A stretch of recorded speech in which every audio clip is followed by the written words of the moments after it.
So this is gonna, like, if you imagine kind of like a Venn diagram, there's gonna be a little bit of stuff in the middle between the cybersecurity for seniors and the scams, tech scams and frauds class I taught. They're different material, like they're on the same kind of subject, but they cover different material laterally. So this could really be like 102 maybe, other than 101. It's just the first time I've taught this title to you guys. So anyway, keep that in mind. This is kind of an addition or related information. If you weren't here for that class, that's totally okay. You'll get the gist of this. And then based on questions and stuff I get on this class, I think we can go into some deeper subjects that are more specific if you want. Just keep notes of that and let me know so I can do that. If you notice something that's not in here, of course, let me know. But at the end, I do have some honorable mentions that I don't think I could fit into the time slot that we have here. So anyway, this is a big subject. There's a lot of information. I'm going to try and hit the gist of it. If you guys want more details, I, of course, will teach later. Everyone here pretty much knows me. This is all it. This is the important part that we were talking about before. Yeah, this is all. Yeah, yeah. He gave an update on your delays. Oh, I did.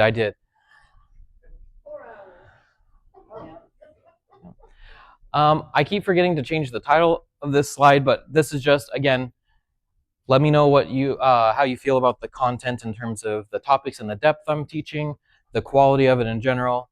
If you have any troubles with email, let me know if you have any questions on that. And then, of course, I always want suggestions. I do this for you guys, not because I'm trying to preach something, so I want to teach things that you guys enjoy or find interesting or need help with, etc. It's been changed for a while now, but again, the emails should look something like this. They used to look like this, and I didn't realize, and people were like, I don't get your emails. Anyway, so I changed that. And then when I send the email, it should have the actual video that I'm recording, the slides, and the handout. So in other words, if you mark this one all up and you want a clean one, you can go and print it yourself. And then usually every class I take questions and I write short pieces of information on that if it doesn't pertain or I don't have a good answer for you. And then if you go all the way back, there's this link down here. If you go to that link, you can always look at all the articles I've written, all the videos we've done in the past for the YMCA, and all the handouts and slides and stuff for any class. It's all public, even if you don't attend. Okay, any questions thus far? Cool. I'm going to try a little bit of a different approach to this. I'll go over this in a second, but I know I've been pretty in an open discussion, but I want to try and keep the momentum going forward a little bit in the slides. So I have many pause breaks in here, and I'll answer questions during that time, but I'm going to try and get through a few slides, and then we'll pause for breaks. If you need to write anything down, I have blank paper back there for you, lined paper, so you can take notes, because I don't want you to forget your good questions. Okay, great. Okay, so today I'm going to do a brief overview of what cybersecurity is. This is probably going to be a lot of review since you guys have been talking with me, but it's very important review. Hammer it over and over and over. Then we're going to go over the three main points of attack or leverage that cybersecurity vulnerabilities happen in. So we've got the internet, email, and your phone or mobile. Make sense? Okay. Yeah, so let's define cybersecurity. So it's really simple. At the end of the day, it's just protecting your devices, data, and your identity online. That's it. That's all we're trying to do. In other words, it's like locking the doors to your digital house. You don't want anyone into that. You don't want anyone to steal anything. You don't want them to pretend to be you, etc. And then why this matters. It does affect all ages. Of course, older adults tend to be targeted, and I'll address that in a minute. And then these risks, they affect your identity theft, fraud, loss, data loss. I mean, it's your livelihood, right? So I don't think I need to explain that or hammer that in anymore. I think we all understand that at this point. I think in every class I teach, I always end up touching this subject at one point. So you've heard me go on my spiel about that. Okay, active older adults. Why are they targeted? Often more trusting and less familiar with new scams. This is why I'm here, because this is number one. This is the truth. I when I first taught the tech scams and frauds, I had some statistics in there, but active older adults, the statistics for them being parts of frauds is way higher than any other demographic. And number one, that is true because you all do tend to be more trusting of individuals, but it's also because you are targeted. It's not just the fact that more people fall into the things. The share of which or who is being targeted is not equal. So unfortunately, you're just at the brunt of that, if that makes sense. Larger digital footprints. That sounds counterintuitive, but it does make sense if you start thinking about like the Facebook accounts or like it says down here, the retirement accounts, things like that. When you AARP scams, things like that. You guys have a lot of services and benefits and stuff that are high value, etc. Does it make sense? I'm painting the picture of why this is important. Most of you are here, so you probably understand why. But anyway, so again, the most common types is phishing, which I'll get to, malware, I'll get to, data breaches, and identity theft. That's kind of what we're going to try and prevent any of this happening. Okay, any questions? Again, I'm just painting the picture, so I want to make sure we're all clear on that. Good? Okay. Okay, so the human factor. So going back to the tech scams and frauds, that was me specifically going over types of scams that you can see and how to avoid those. This is going to be like a more high-level approach. In other words, less about specific scams and frauds, about more how to protect yourself in general, like good online hygiene, things like that. And then I'm going to try and make this like the number one thing here. Awareness is protection. So I'm going to try and build that mindset of always keeping, that thought in the back of their head of what you're interacting with and if that could be legit or not and all that good stuff. Okay, so again, this is an email example, but to be clear on what I'm trying to get at, I tried not to put real stuff in here because then I feel like that opens a weird door in terms of people interacting. I want to be very clear that everything that we're looking at is fake, so this is kind of like a mock-up, but this is essentially an email pretending to be from Medicare asking for important information. Now, this does fall into like the email category that I've talked about, but this is the whole thing that we're trying to avoid is how to identify fraudulent things, because again, you are the pinnacle of this whole process. They want to get you to do the work for them.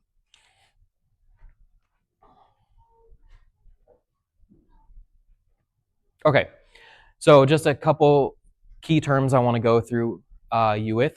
So phishing.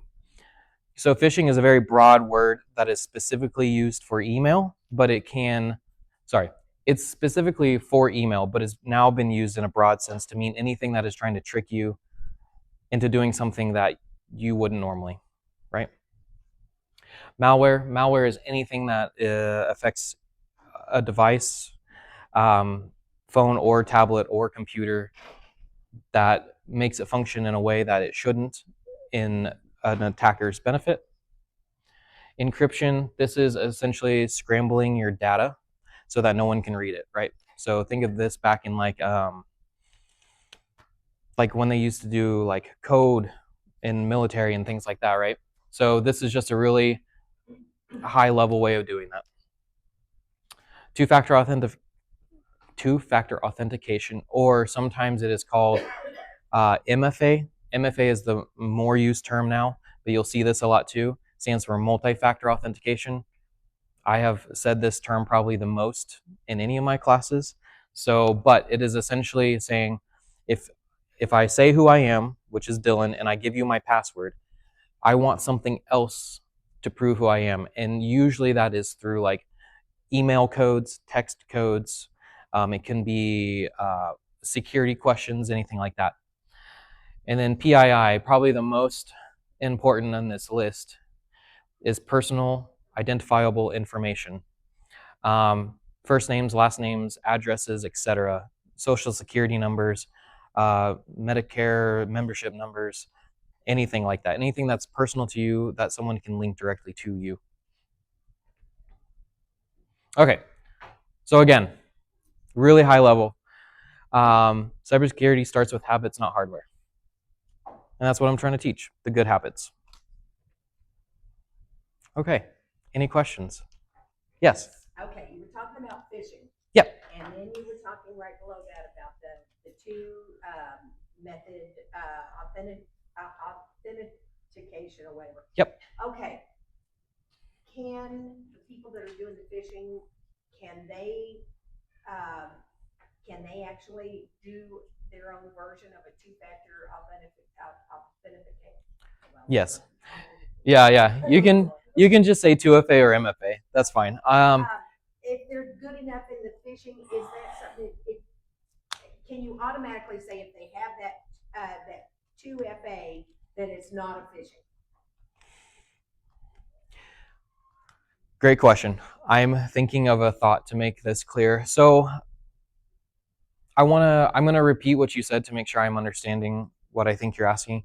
So you're saying if someone sends you a phishing email, is it more safe if you have 2FA, or are you saying that the email itself is the? Well, if, for example, they go through the same thing where they say, we're gonna do that 2FA, and they send you a code, well, if that, is that the dividing line that you can say, oh, okay, this must be safe then? Because sometimes you really can't tell.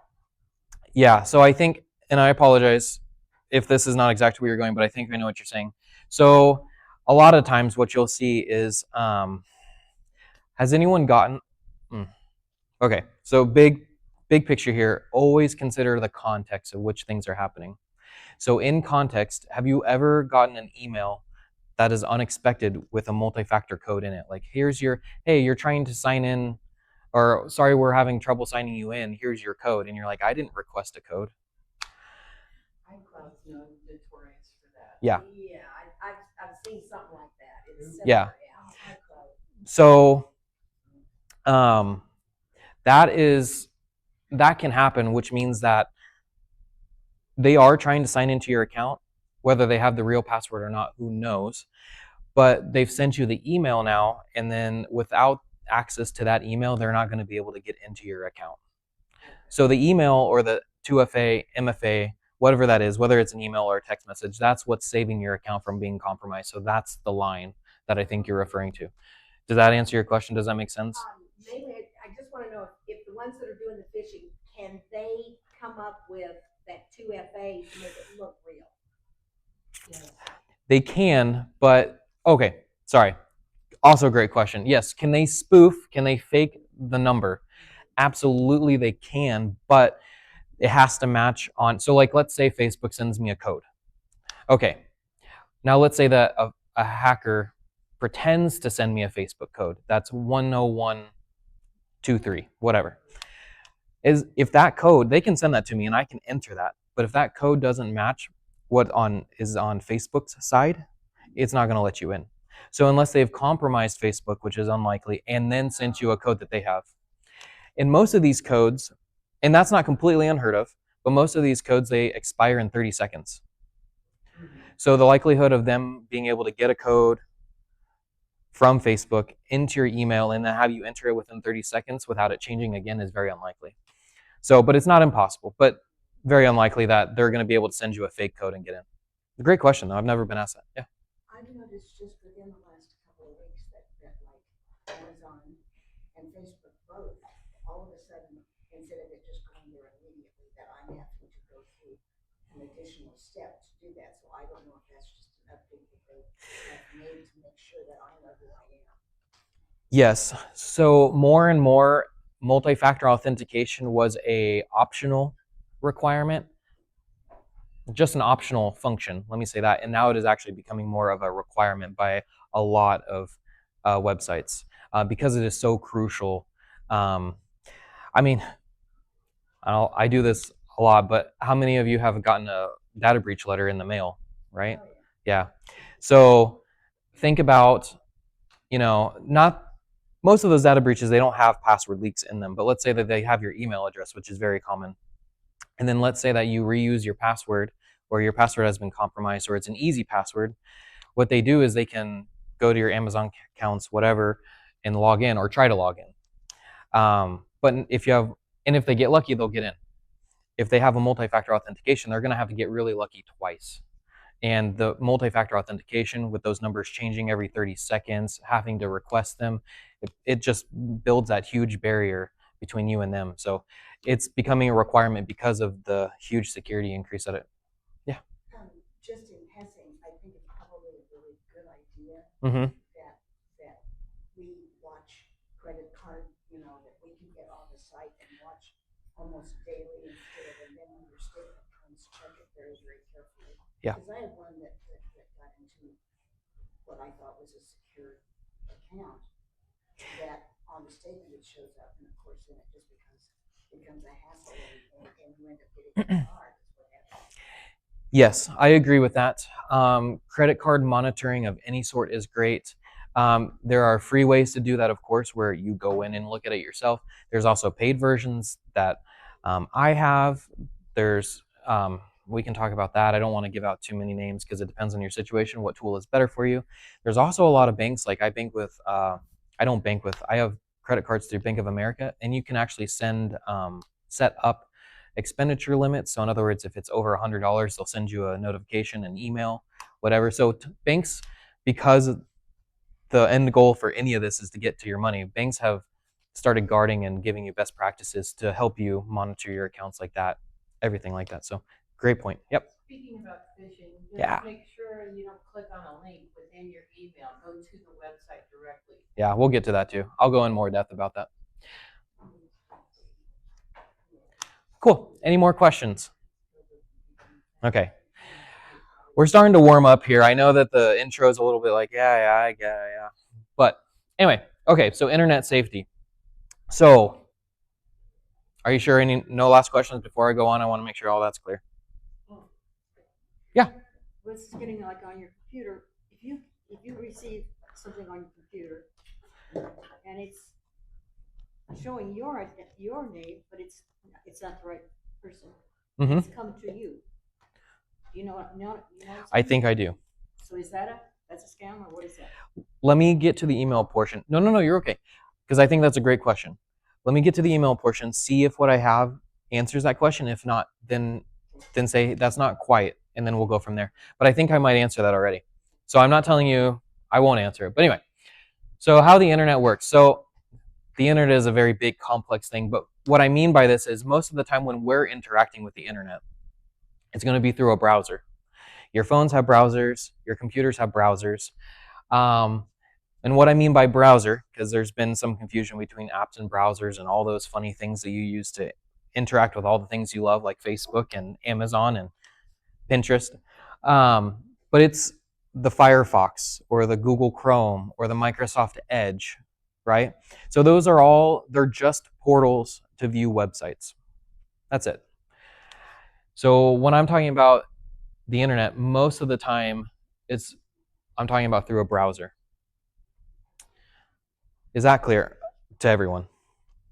Yeah? Okay. So now when you have your browser open, let's say Chrome, I feel like that's probably the most popular and common one. When you go to www.google.com or amazon.com, that's a URL. Don't worry about what that means. Just know that that's the URL or the address. Yep, exactly. Yep, perfect. Great.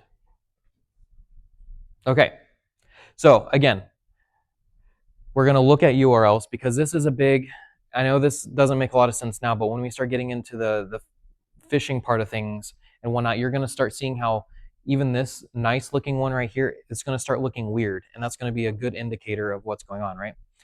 So when you're looking at this, you need to pay attention to two parts. The domain, don't worry about the term, but it's the who you're visiting, and that would be anything between this and this. So bankofamerica.com. So bank, so ignore the www. It's going to be Bank of America and then .com. It's always going to be a dot. That's a very important thing. It's always going to be a dot, not a dash, not an underscore, not a star, always a dot. And then the path. Don't worry about that too much. It's talking about this login. So anything after the .com, there's a slash, and then the slash is where you're at. The reason why I mention that is because has anyone seen where after this slash, it's like a huge string of letters? Sometimes that's legitimate, sometimes that's not. But it's a really good indication that, like, if I'm never suggesting to click on a login link from your email, but if you were, and it went to bankofamerica-com / huge string, you're like, not for me. That's red flag number one. So understanding what these should look like is what I'm trying to get out of this. Okay. Yeah, and these are some better examples. So Amazon.com is legit. So you're visiting Amazon.com. Now, I believe I touch on some other ones that are usually more phony. .com is usually always safe. It stands for commercial, right? That doesn't mean it is always safe, but that's what we trust most of the time. When we start getting into the .info or .biz or things like that, some of those can be legitimate, but they get funnier as they go along. So common things that you'll see in fake emails, like let's say I'm a bad guy, I'm sending, and I want you to go to Amazon.com. Sometimes they'll expose or they'll change the link like this. So this is actually a 0 instead of an O. I made this clear, but in certain browsers, this 0 doesn't always look as similar to an O as you would think. Right. This is nice because it has the nice line through it, right?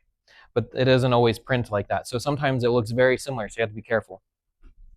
And then same thing with this. So most of the time, not always, these would be dots instead of dashes. So Amazon.support.login.com. But again, it looks weird. So see what I mean? You can already tell www.bankofamerica.com-login. See? Does that make sense?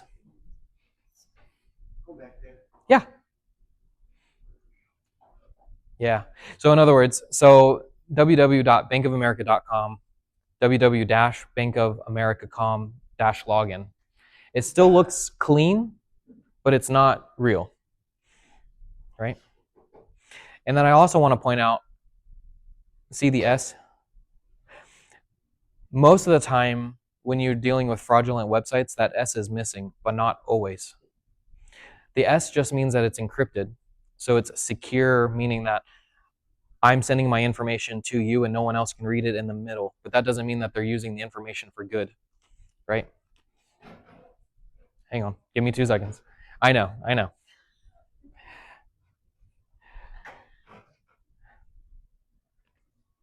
Hang on, I want to come back to that. Yes. I fell for that one. Sure. You can lock up your computer. Yeah.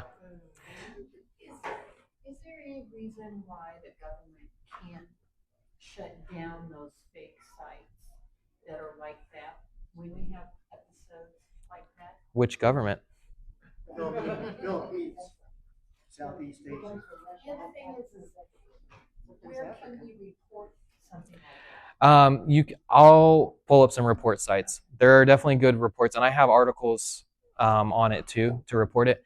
But the problem is most of the so anytime you see a .com, so Amazon.com, Google.com, or even if you see .org or whoever .us, those are usually legitimate ones. But no government owns those, really. I tried to contact that county cybersecurity once with one and had absolutely no result.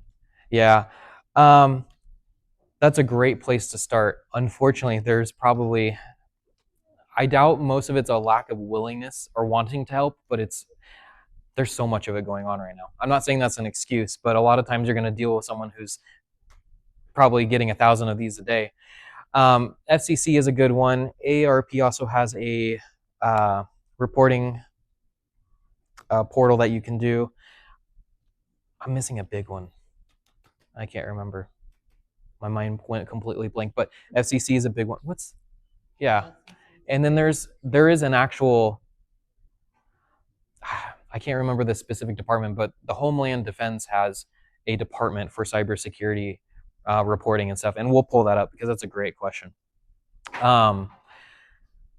Yeah, but unfortunately the government doesn't own the domain, so they can try and work with IANA, which is the International Association of Names, I think. Anyway, they're the ones who control it as a private organization. So the government can try and influence and things like that, but we can't just strike them down. Yeah. Surveys Yeah. are making me crazy. Sure. Because every time you go to the doctor, you visit Amazon, you visit Yeah. Pennies, you always get a survey back. They want to know how it went. Are those? I'm not going to use the word legitimate, but does it matter if we respond, or can we just hit delete and say go away? I'm going to address that too, Thank you. because I know. Yeah, good luck with that. You gotta do this. No, I. Oh no, we're good. The conversation's starting and I'm liking it.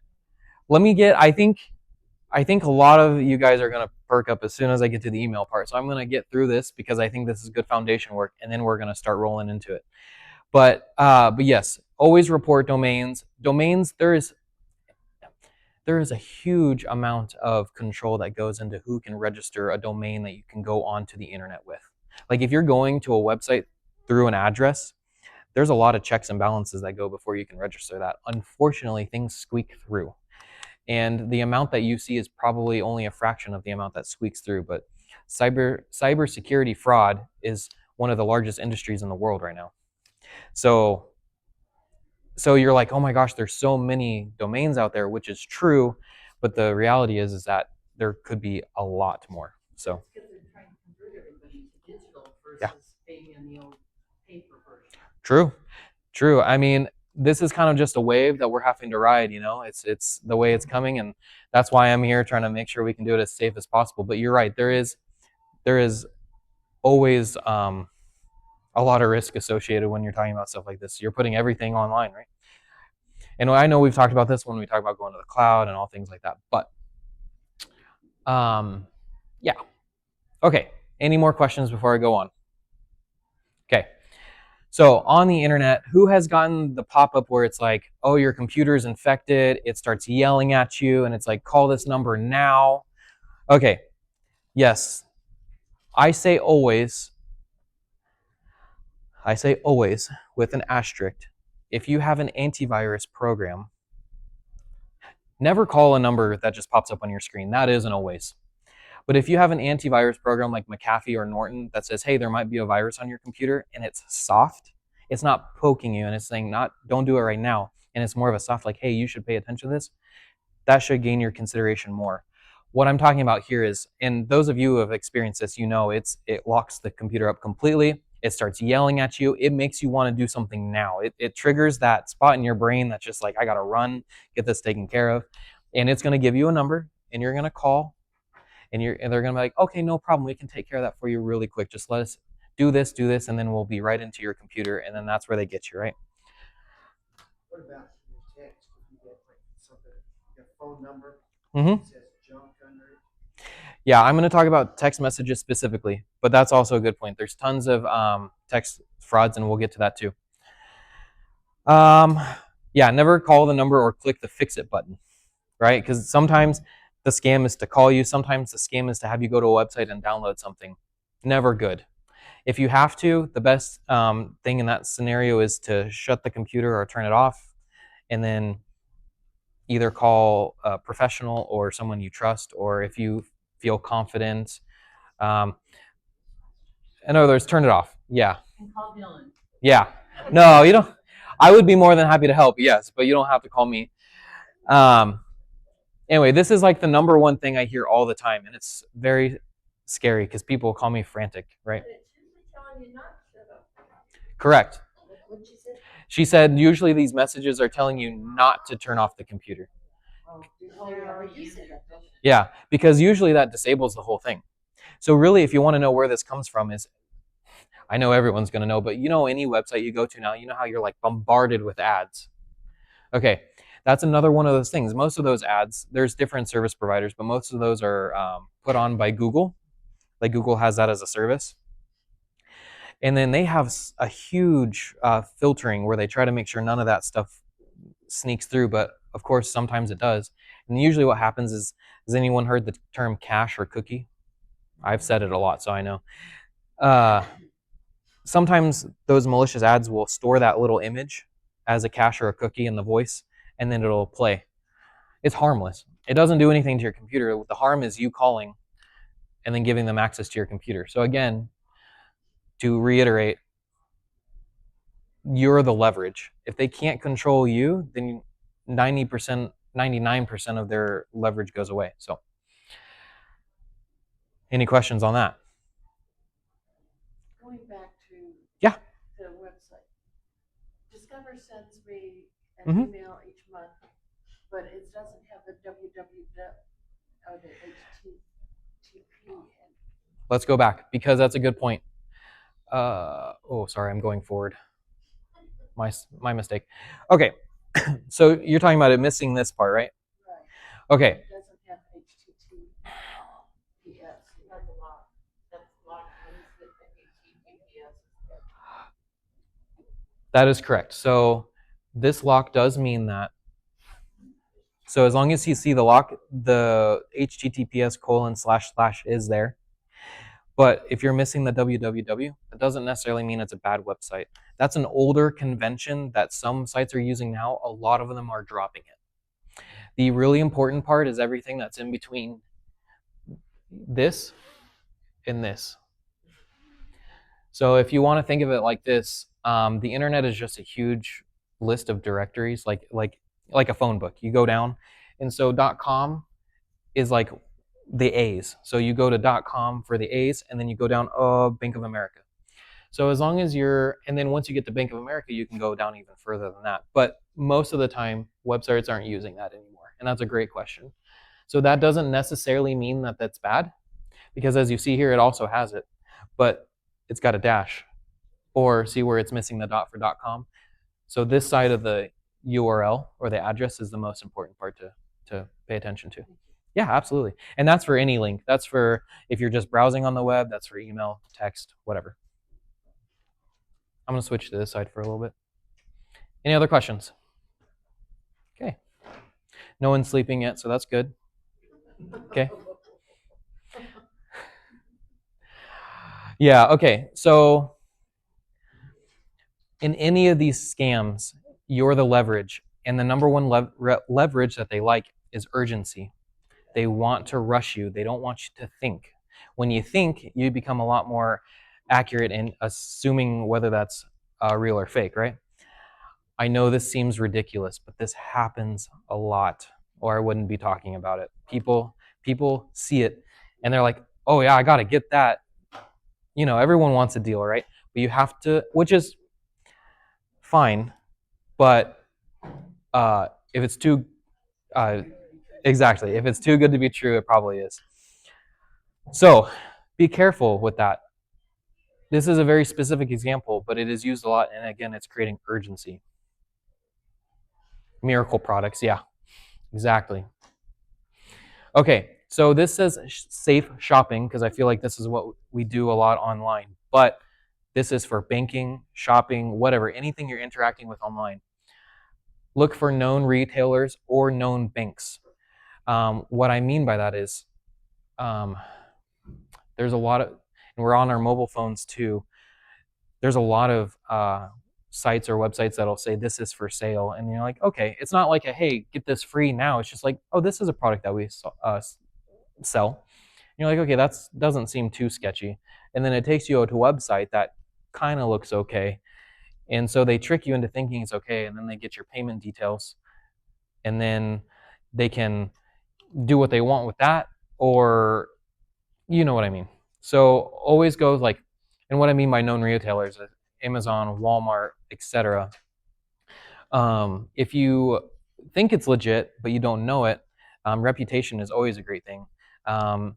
I know this sounds silly, but you can honestly Google, hey, is website.com a safe site? And it's going to be, if you just Google that, it's going to be pretty apparent, because there's going to be tons of people saying, don't do this, it's fraudulent, or etc. I haven't found a good directory that lists all of these in one place. I wish I could tell you, hey, go to this website to look up a website to see if it's okay.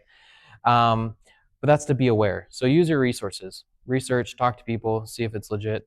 If it gives you any of the funny feelings, like any of these stuff, it's probably not real, right? And again, the goal there is to get your credit card information and etc. Don't buy on Facebook.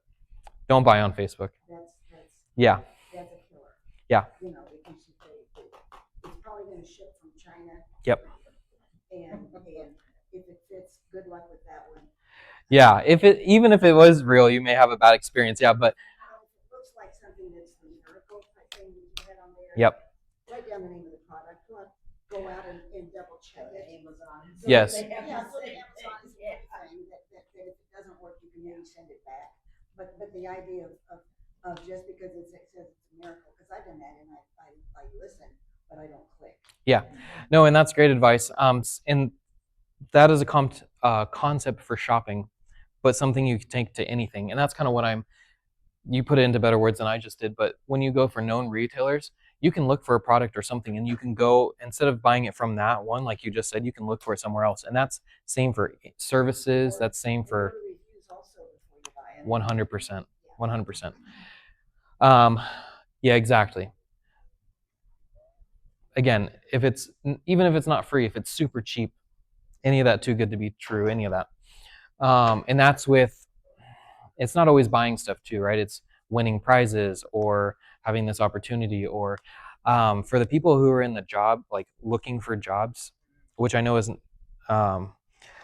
you know, especially right now, it's difficult. So there's tons of people, malicious ads and propaganda and stuff targeting people like that. Like, hey, get this job, work from home, make $50 an hour.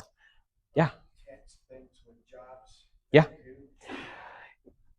Generally. I get those all the time. Yeah, I mean, I have two comments to that. Number one, 90% of the ones that are texting you directly saying, hey, work from home making $50 an hour, if it is, they're generally fake. If they are real, I would consider whether you would want to work for them anyway or not. That seems very unprofessional and whatnot anyway. But most of the time, those text messages, they're just trying to get you in. And then a lot of the times they're like, okay, and this is just one example, but they're like, okay, fine. Well, you're hired.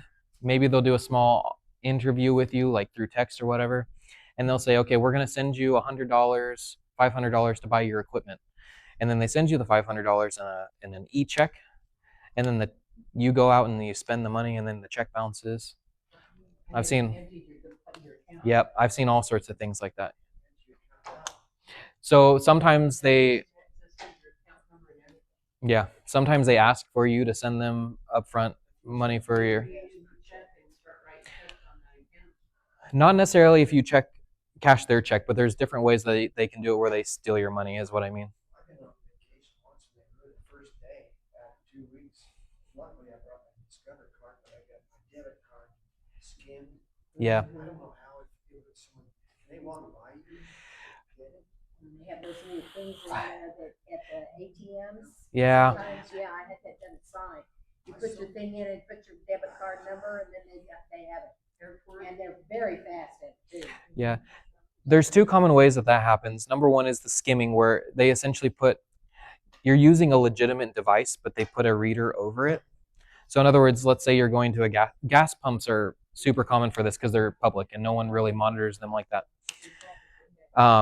They put a device over the real card reader for the gas pump, but they scan. So the gas pump works because it is scanned by the gas pump, but then the card reader that's fake on top of it, and they make them look super real. Like they're very hard to distinguish. Yeah, exactly. And you can and then you'll pull the card out and it both swipe, and then they have your credit card information. That's 90% of what happens now. Two things to avoid that happening to you is, like you said, you can physically try to wiggle it because they're not usually secured well, right? They're not like attached to the machine. The other thing is a lot of them have like tamper seals and stuff now where you can tell if it was not the legitimate one because there's a seal across the side of it or tape. Yeah. Um, tapping helps. So that's part of the what you're talking about. Like you would say you would use an RFID device to like scan the card. That's not as common anymore because chips are encrypted, and I would have to do more research on that because it changes a lot. But I don't hear about that as much. The scanning, it's more the skimming now, where you're physically putting your card information in. Scumbag hotel with roaches, and some guy from the Middle East was walking by me, can you do it like that? How long ago was this? Um, Because that plays a factor, to be honest.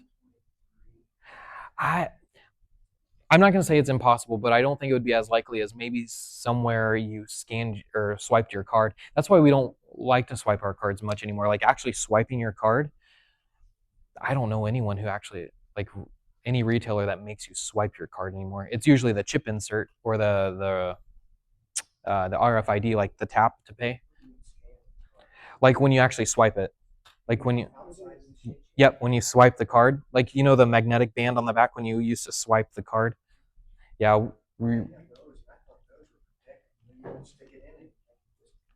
no, it's the other way around. The chips are more secure than the magnetic strip on the side of your card. If you can use your chip on the card, that's better. You know what I'm talking about? Uh-huh. On the outside, instead of sliding it in, if something you just tap it. The tap is, yeah. So there's three ways. Sorry, maybe I was confusing. So there's the original like card swipe. Then there's the chip where you put the card in sideways, and then there's the tap where yeah, exactly. You don't physically have to touch the device even. And those are in order of most secure, right? So that's more secure? Yeah. When you slide it, it's not good either? No, not at all. Um, that's the easiest way to skim your information. So physical skimming or skimming your credentials by having you enter it into a fake site are the most common ways that credit card credentials are stolen.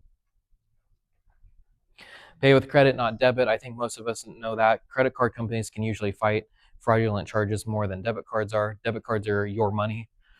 Credit cards are not money yet.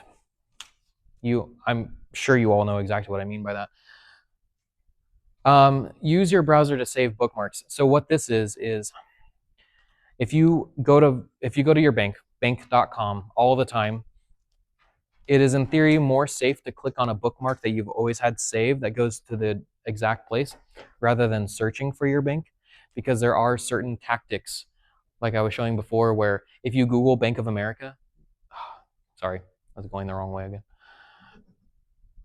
Where you go to, if you Google Bank of America, you may get fake ads or links that go here. So if you have a bookmark that you know is good, it's better to save that and always go there. Yeah. What about apps on your phone?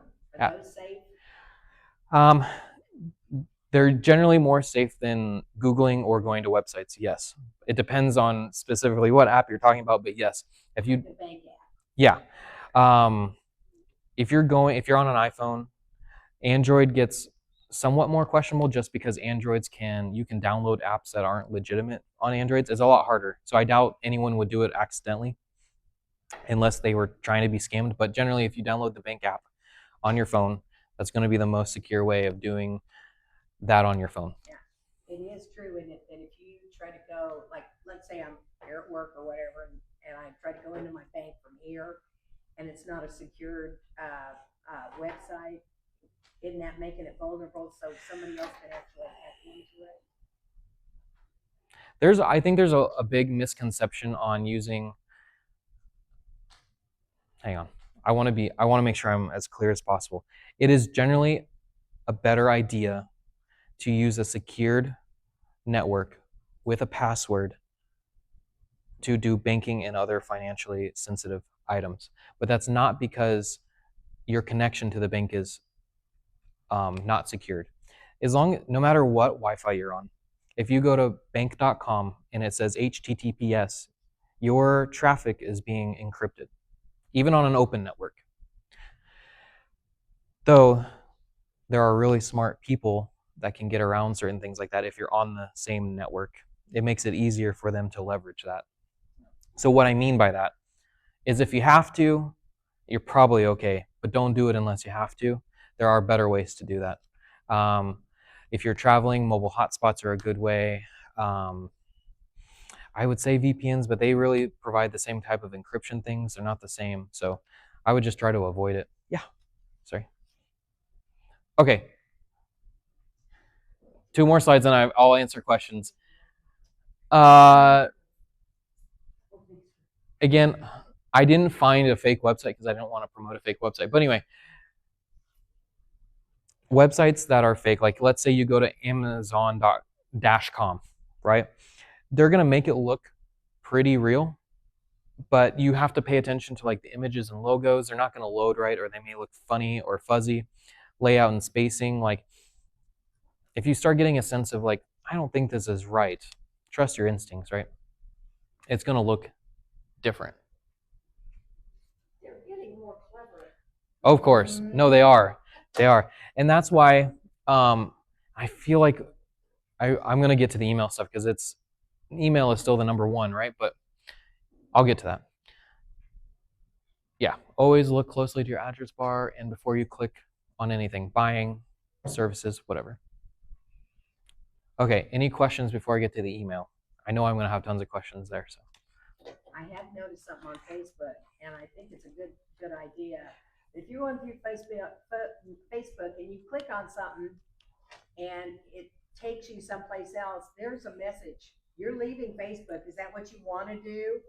It's sometimes because you won't even realize you click on it or you want to read the rest of the thing, and then it's suddenly taking you someplace else. So I'm glad that's doing that. yes, and let me ask you this. So when you see that happen, do you realize that you're, like before that was happening, did you realize when you click on a link on Facebook, you're usually leaving Facebook and you're opening a web browser and you're going to that website? I didn't even know. One of them, I was just trying to read the rest of the. Yes. You know, sometimes when you click on it, then it makes it bigger. Yes. And I thought that's what I was doing. And I No. thought, I'm not trying to leave. I'm trying to read what that says. Yeah, and that's not your fault. And that's because it is to Facebook's benefit to make getting, Facebook makes, it's free because they make all their money from advertisements, right? So they benefit from making it easier for you to get to whatever it is. So as a compromise, because people are like, well, that's not right. You should, like, you're harming a lot of people. That's a great thing that they've started implementing. A lot of places are doing that now. It's like, hey, I'm not saying it's wrong, but you're going away, right? So that's a good point. That's happening a lot. Yeah. What about that Facebook heart? Some of the heart ads, you know, and matchup ads, and they Hearts. you know, Like the games? no, it's for like meeting someone online. Like, Oh, It's, got it. No, you're totally fine. I'm just trying to, don't go through Facebook. yeah. Just don't, because they're probably 9 times out of 10, those aren't real people. They're actually people over in Afghanistan that are trying to get you to get on another app, and they're trying to trick you. Yeah, that is true. A lot of, if you want to do something like that, I would go and research reputable sites to do so. I wouldn't, like she said, go through Facebook, because a lot of those less known or shady sites, they have what we call bots, which are just programs or robots that they go through and they make fake personas. And I've romance. They steal pictures. Did you know on your Facebook that if you post something, somebody else can come along and download that and use it on something else and say that's who they are? Yeah, that's called. Yeah, exactly. I put it on. Yep. Well, they'll steal it. That's the whole thing.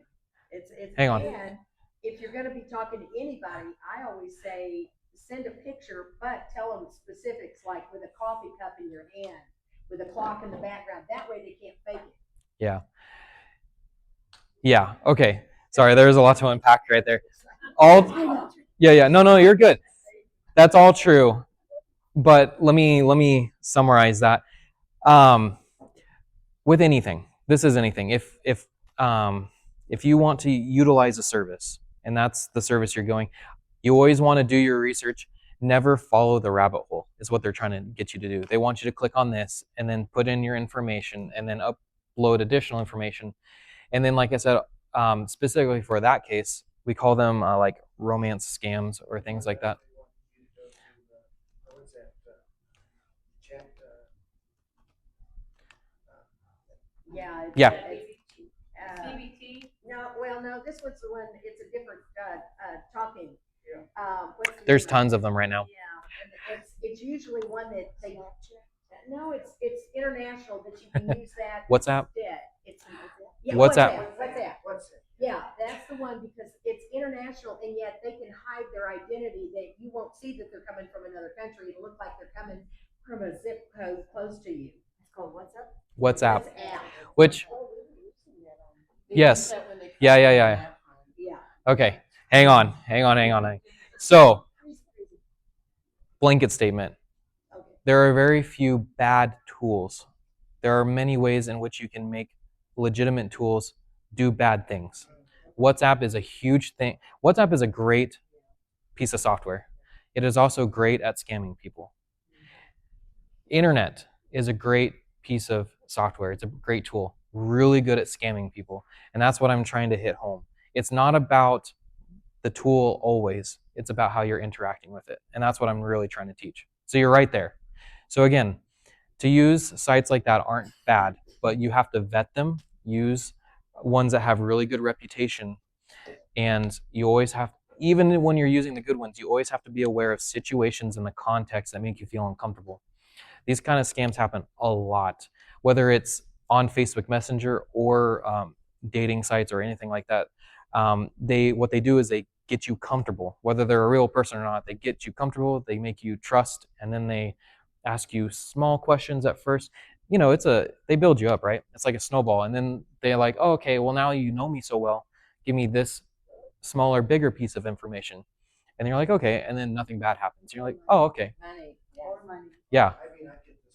I really need to- Army, and she says, hi, just one word things, it's just like.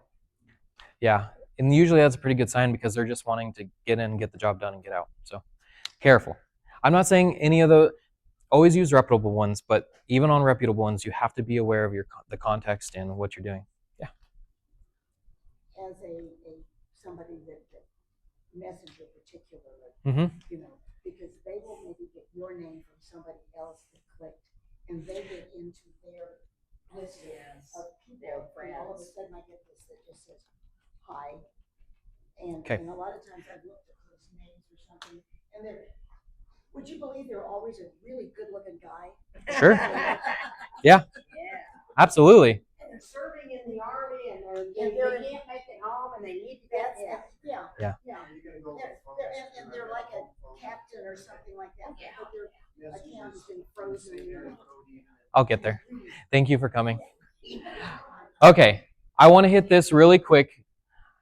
Because I mentioned this in the scams and frauds thing, but we also mentioned spoofing. So spoofing is where, so a lot of people say they get hacked on Facebook. Hacking on Facebook is actually not so common. Hang on, Kathy. I know. But it is generally not nearly as common as what we call spoofing. Spoofing is where they go out and they grab information that you have allowed to be public. Pin that for a second. And then they use that to create a new fake profile that looks like that person. And so what they'll do is they'll take so let's say you make everything as private as you can on Facebook. At the end of the day, your profile photo, your cover photo, and your list of friends, I think, is public. So what they'll do is they'll steal your profile photo, your cover photo, make it theirs, and then they'll go out and they'll add some friends of yours. And that's why you see like, oh, I'm already friends with her or him. And then right, because they don't want to put in too much work. But then they make it seem somewhat realistic. They're like, oh. So in other words, the goal is to trick you, right? That's more of a scams, frauds thing that I went over, but that is very true. Okay, any more questions before I go to the email part? Yes. Can you delete anything on Facebook? Like I get the reel, and it's these, interesting pictures and you think you want to read the article, well then it's advertisement. like, so that I don't get any more of those reels? Is there a way to? Yeah, so the short answer is no. The long answer is advertisements you really can't do much about because, again, that's how Facebook makes their money. So they want you to see all those. And that's really what causes the majority of the problems, to be honest, is fraudulent advertising. But if you're seeing other things that are maybe legitimate but are clogging that up or making it confusing, there are certain ways you can block um, or report or whatever certain. Actually, you can report anything. So if you see a fraudulent ad, you can report that to Facebook. But for some of the, yeah, I think I can't remember the verbiage that they use, but it's either unsubscribe or unfollow on those. There's usually an option. Yeah. Yeah, on the legitimate stuff, but on the advertisements again. Three little dots. Yeah. And you click on that, and then it'll say if you want to unsubscribe or unfollow or Yeah. you know. I can't remember what the verbiage is, but yes. Yeah, that's okay. Yeah. Up in the right corner of Facebook, as you're going along on your phone, you'll see those little three dots on an advertisement. If you want to block that, you can. Oh, yeah. Okay. How's everyone feeling about all this? I feel like we've been a mix of quiet and engaged. Am I making sense? Am I going? Okay. It's very real. It is very real. It's tough. It's tough. But I'd rather get the tough stuff out of the way now than you accidentally make a mistake that could have been avoided and then deal with the real tough situations. Because I've been through those with people. Luckily, I've only had a couple where it's been like, I've had to be like, I'm sorry. It's already happened. Now we have to do the recovery process. I'm happy to say that I've fortunately been able to get in the middle of most of the things that have done this. But it is very real. Like this is, like I said, it's one of the number one industries. Like cyber crime towards individuals is one of the number one industries in the world, right? It makes billions, if not trillions of dollars. So we're all fighting the war, right? No one's safe. I say that because even though it sounds really serious, there's very simple things like I'm teaching here that you can do to protect against that. But anyway, to this day, email is the number one vector. That is why email sucks. And I'll be honest with you, it is full of spam. It is full of, I have a hard time sometimes, like, if you guys ever email me, great. If I don't answer within like a day, please email me again because I probably get 200-300 emails a day. And unfortunately, sometimes things slip through, right? So anyway, it sucks. And that's what makes it so hard to filter because sometimes you're in the middle of it all and you're like, oh, this is just one like the other. Anyway, okay. Email's been around longer than any of the other technologies, so I'm sure you guys are all aware, but it's generally comprised of a from, a subject, a body, and links or attachments, right? That's all it is. It's who it's from. If they want to put a subject in there, there's that. The subject and scams are usually very enticing. Free this. Do you want this? Oh, did you miss this? Something like that. And then the body is usually where all the bad stuff is happening. Bad links, bad information, etc. And then links or attachments. We'll get to that. Yeah, no, you're good. Yeah. Yeah, links. So links are this, Microsoft.com. This is a fake one, of course, but links are anything that you click on that takes you somewhere else. The attachments are files that they store in the email, right? But the links usually reside in the body is what I wanted to be clear on. Okay. Again, this is why I went into depth on URLs. When I say Amazon.com, that domain is where people send emails from as well. So you have to understand what those should look like because you want to make sure that it's coming from a legitimate domain. Again, this is Microsoft with an extra O and capitalized, right? That's pretty clear now.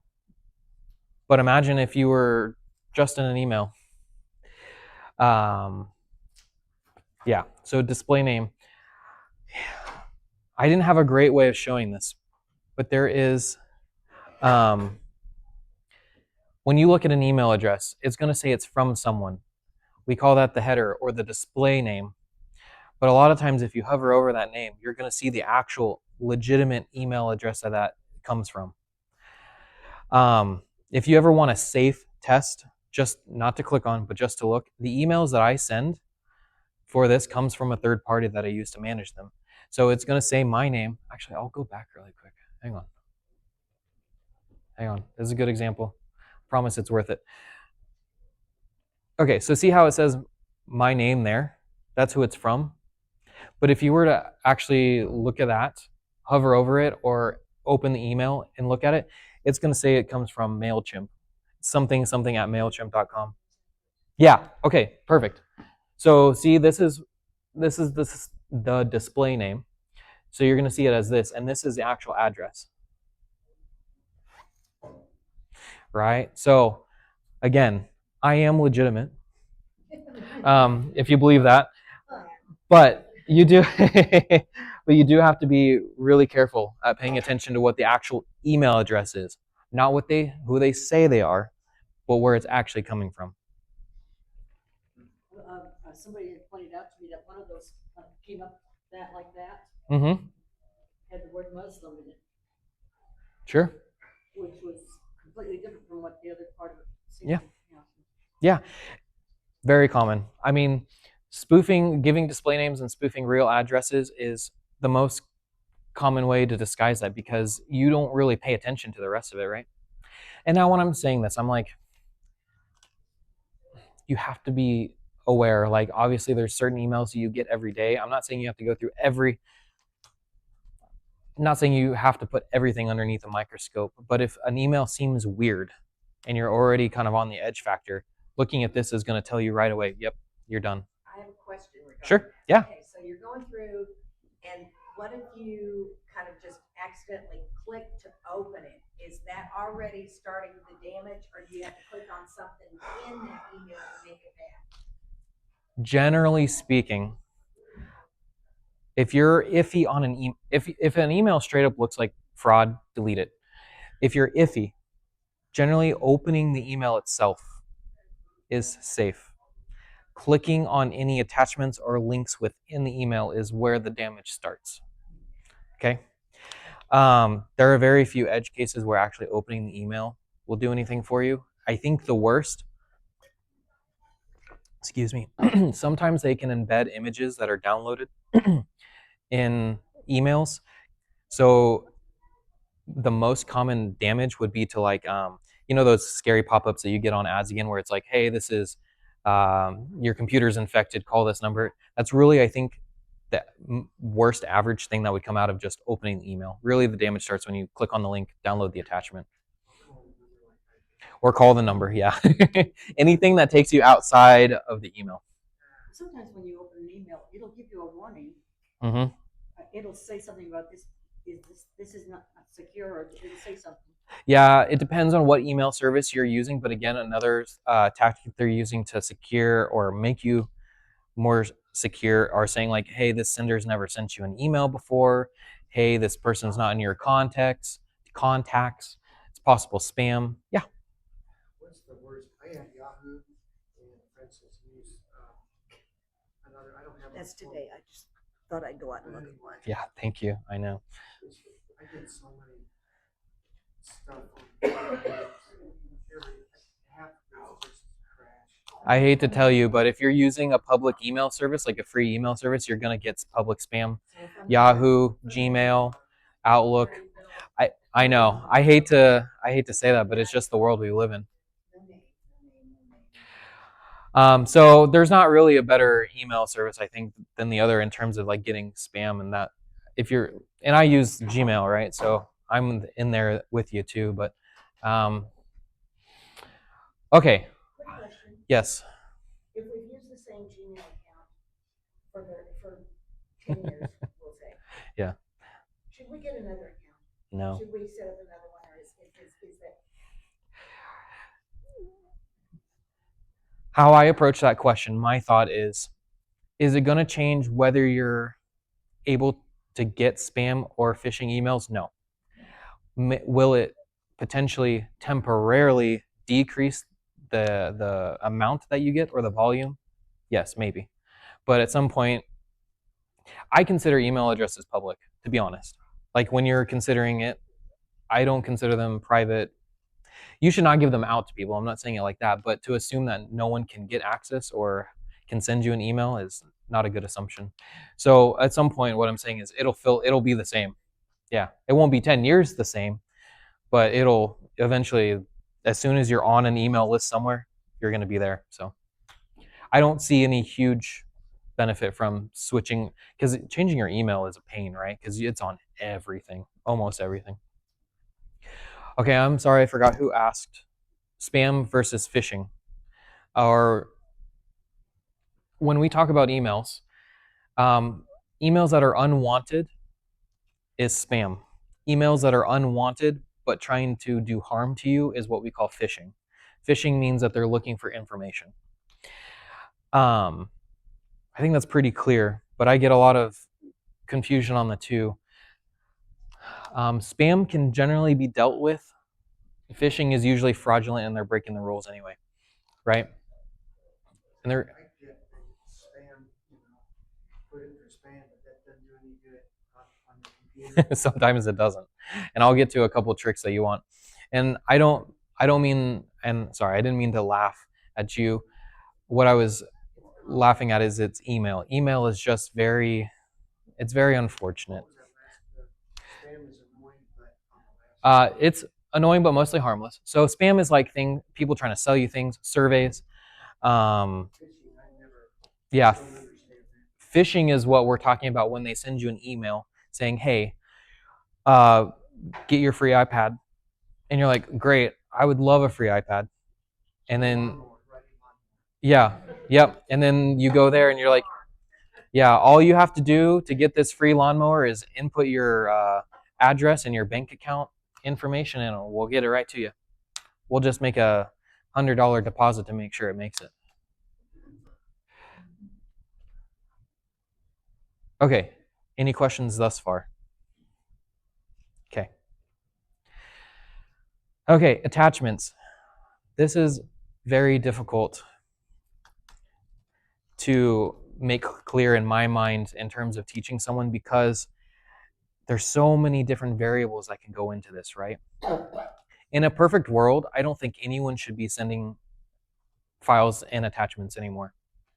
There are way better ways to do that, such as leveraging which I'm not saying that those are not without their problems either, but using uh, file sharing like Google Drive, OneDrive, etc. Those are generally better ways to share files with individuals. How's that? Right? No, you're okay. So I was just, it depends on what part you left off, but generally, you want to be very suspicious of files that are attached in emails. More so zip, don't you think? Oh yeah, absolutely. So the reason why docx is not usually too bad, I should have probably taken this out. There are certain things that can be, but if you see any sort of Microsoft document that is suffixed with the letter M, like as in Mary, that is what we call, the M stands for macros. Not to get complicated, that's essentially small pieces of code embedded in the document that can do malicious things. So again, attachments, if they are unsolicited, never open them. Never open attachment that's unsolicited. If it is solicited, question the person. Like, especially when you're talking about medical, legal, financial. In my opinion, because I work in a corporate environment, right? And I work right next door to the accounting department. And there are certain companies that still send invoices and things as an attachment through email, not using like a paid service or anything like that. And the number one thing I tell them is call your representative, say, "Hey, did you send me," or whoever, "did you send me this file named blah, blah, blah?" And if they say, "Oh, no, I didn't do that," then, whew, right? If they did, then proceed with caution. Go ahead and do it. But you know what I'm saying? Always verify the source. Make sure that it's a legitimate send. Make sure the context is right, all that. But if you can at all avoid getting attachments through email and not through like secure links and stuff using file sharing services, It's kind of scary for me because I do a lot of scan sure. documents. Excuse me, and I Bless you. forward them on to my brother's email. Sure. So, and they're going to come as a document. And that's okay. I'm not, of course, every circumstance is different, but you and your brother have a, uh, that's fine. You and your brother have a relationship in that way where you know that you're going to send certain types of documents to him, right? Yeah, like I get mail, I get documents from the government, certain things that I need to send and forward on to him. Yeah, exactly. My point is like if one day your emails look weird to him or vice versa, or you know what I'm saying, you just have to, you're always looking for the context, you're always looking for the norm. And my point is if you can get away with it, completely avoid it. It's kind of like road closures here in Missouri where there's tons of snow on the ground. They're like, if you can stay home, stay home. If you can't, well, be very careful. But the tools to decide whether it's safe or not is definitely stay away from zips. So a zip file is essentially a collection of a whole bunch of other files, and you can't see what the other files are until you download it. Very sketchy. Whereas if you were to use like a file sharing service, you could give them one link. Again, you have to make sure it's a secure link, but they could look at all the files before they download them. The docx, not so much. It's really the suffix of "im," again as Mike, where they have embedded code.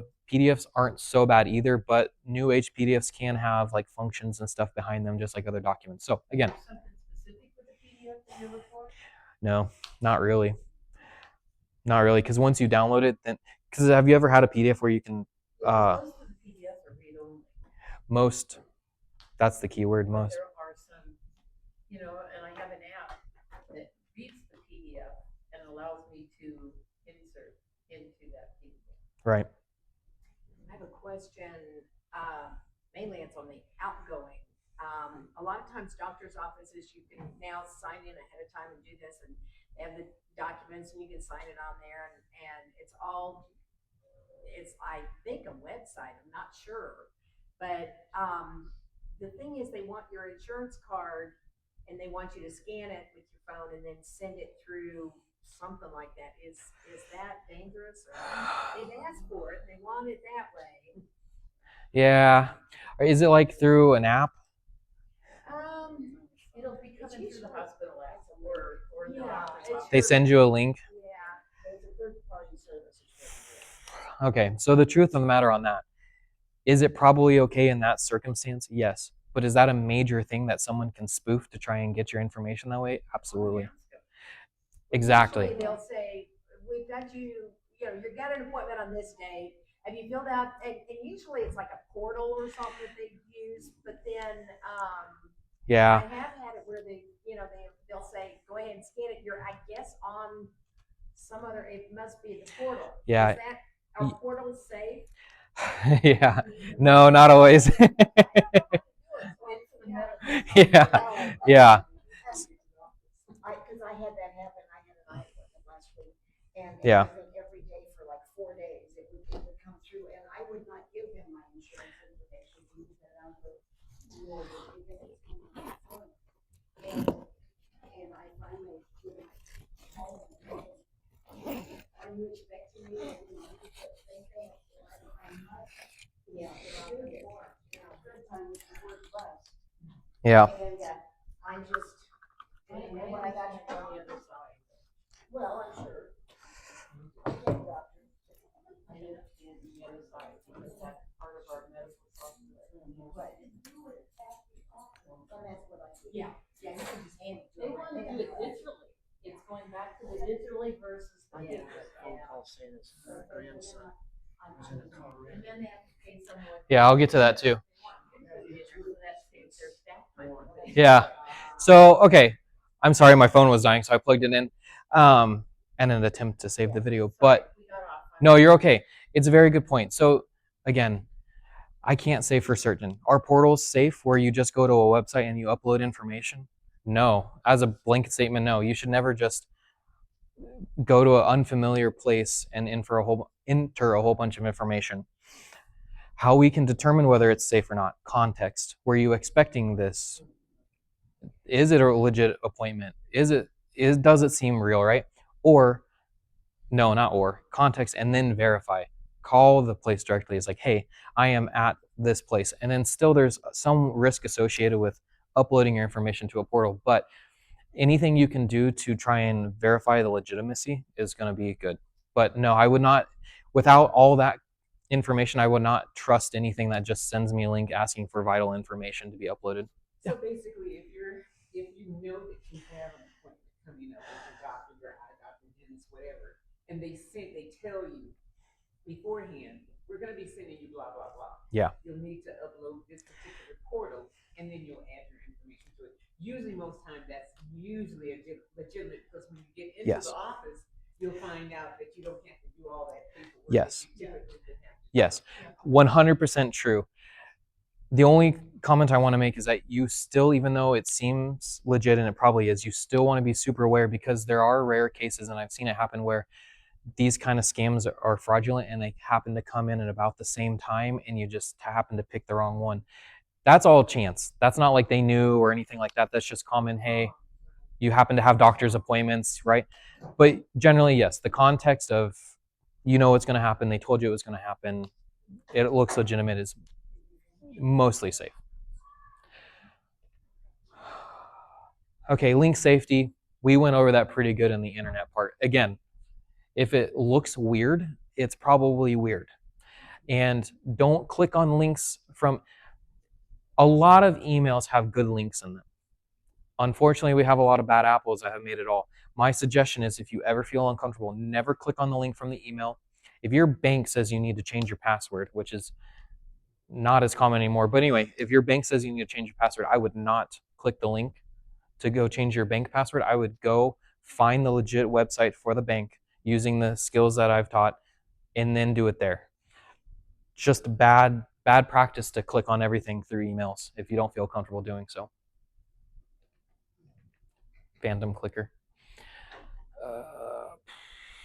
Just about .com, but it seems the same for .gov and .org and some of the other ones. Sure. That are out there. The reason why there's, in what regards? You're talking about just After the things. dot, you know, Oh, there is .org and .gov. there is tons. The problem, so the reason why I referenced, and you're 100% right, .gov, .us, .io, there's tons of them, right? IO, I see a lot more now. Do you know what the IO stands for? I do. So my website's IO. It technically stands for Indian Ocean. Indian Ocean. So high-level domains is what we call those. They used to be geographic, but really technology companies have started using the IO because it stands for input output. It's become synonymous with tech companies, the .io. It's not really used for the Indian Ocean geographical location anymore. But anyway, yeah, AU, UK, all of those, there are tons of geographical ones. .us exists. It's not used as common. The reason why I mentioned .com is because it's the largest and most common and easiest to spoof. Not that any of those can't be spoofed. They can. So good question. Thank you. Okay, so this is the phone stuff that I've been promising we'll get to. We're probably not going to get through it in 6 minutes. I'm going to stay unless you guys want to leave, but I'll keep talking. We'll teach you to play bridge. Yeah, thank you. I don't want to enter a bridge, so you just let me know. Okay, this is becoming a lot more common, and I'm going to add on, if anyone still uses or interacts with Teams. Does anyone use Teams? I didn't know, like Kathy, you might use it because you're still doing business, and business is kind of moving to using Teams. And Some group. Yep, groups use it. I've seen Bible study groups use Teams. I've seen support groups use Teams. That's group meeting, yeah, for the swim instructors and lifeguards. Yep. Yeah, group. Yeah. Yeah. Yeah. So with phones, so phishing with a P is for emails. Phishing is generally used for everything. That's the blanket term. But technically, if you're talking about people trying to fake out in text messages and get your information, they call that smishing, which is SMS, right? That's just a term. If you hear that, I want you to be aware of it. Most of the time, you're still smishing, but using the term phishing is still viable, right? Vishing is for voice calls. V is for voice. That's if you get a phone call that's fake, like I know you mentioned, sir, the whole who was in jail and they need bail money, and that's a phishing scam. That's very common. Phishing, yeah. Again, you're probably never in the wild going to hear smishing or vishing. I just wanted you to be aware of it in case everyone's going to call it phishing. And phishing is like fishing for your information. They were just being witty and took out the F. Fine, whatever. Okay, I put this underneath phone, but as you've heard me talk about it, it's going to be in anything that's phishing. They are trying to make you not think. That's the whole game. Think and not think and act. And you're going to see words: urgent, act now, account locked, jail, fines, punishment, any of those words that are like, oh my God, that's life changing, and I have to make sure that this gets taken care of now, right? Just as and I talked about this in the tech scams and frauds, but just as a high level reminder, no government organization is going to work fast enough to do anything to ruin your life in 7 days, like they say they do, or send you stuff via email, right? Or your text. Who has gotten the toll scam? Yeah, that's a huge one. Yeah. What? Yeah. So the reason why, so that is more of a scam that I want to go over, but the reason why I want to mention the tolls, because number one, there for a while, they were the only text messages I was getting. My wife was like, "Where have you been? Why are you getting all these tolls?" Yeah, no, but it is the easiest way for me to teach the concept of context. If you haven't drove outside of this state or through a toll bridge, you're not going to get a toll text. But people still answer it, and that's why I want to make sure that you understand context is very, very important. And let's say that you were traveling, okay, and then the context may line up. Maybe you did drive through Kansas, all the way through Kansas, and you happen to take a toll. Call the toll company and say, hey, I would like to pay my toll. They're going to be, okay, what's your name? Blah, blah, blah. Oh, there's no record of a toll for you. You're good. And you're like, great. Because very rarely, if they say your toll's $200, very rarely are they going to try and get away with just the $200, right? I know that's a lot, but you know what I'm saying. They're going to ask you for your credit card information to pay for the 200, but they may not stop at the 200, right? The 200 is just to get you to get that in, right? Get those after I've been traveling. Yeah, I know. And you travel, yeah, I know. So if you do get those, you just have to be, they're not going to text you, number one. They're not going to text you. I think if anything, they're going to send a certified letter in your mail. They're not going to call you. They're not going to text you. They're not going to email you. And then if you ever feel like it could be legit, you just call them. Yeah. Context and verify. Context and verify. I was in the wrong place in the wrong I know. time. I know. I was just gonna say that we were doing that in Texas, and it was just a drive-through, where you do that, they sent it in the mail, it was just a mail. Yeah. Most formal things like that are going to come through paper mail. Not saying that there's not scams on paper mail, but that's a whole other thing.